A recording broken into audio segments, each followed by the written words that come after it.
Okay, so cheap USDT. So meron na naman tayo naging setup dito. Ganda, ang ganda nung momentum ni Chip sa uptrend. So ngayon, explain lang natin kung paano ulit natin in-execute to.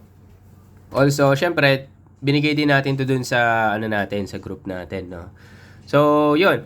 Alam natin si Chip is uptrend. So from this higher high, nag-create ng higher low na naman dito. After this higher low, another impulsive move, nag-create ng another higher high dito.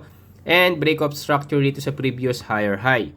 Ngayon, tinignan natin kung ano yung magiging reaction dito sa 5-minute demand. Kasi possible, either mag-hold yan or basagin, di ba? So, tinignan natin kung ano yung magiging reaction. So, kung titignan nyo, after nitong higher high na to, nagkaroon ng correction. Kinuha yung 5-minute demand and tinignan natin kung ano yung gagawin sa retest. So, nung nag-retest, nagkaroon ng sweep, kaya nag-entry na tayo dito, nag-trigger na tayo dito. Ngayon, ito yung yung tinignan natin na possible na mangyari, no. After nitong entry natin, nag-retest ulit siya and saka umangat. So, akala ko makukuha na yung natin, yung TP natin dito. Kaya lang, nagkaroon ng correction ulit kasi nagkaroon ng break of structure dito, kinuha tong 5-minute demand ulit.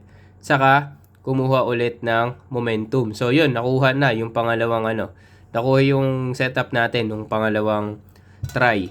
So, kaya dyan lang yung laging tina-target natin sa previous higher high. Kasi possible talaga, balikan nito yung previous higher high. Either balikan or basagin.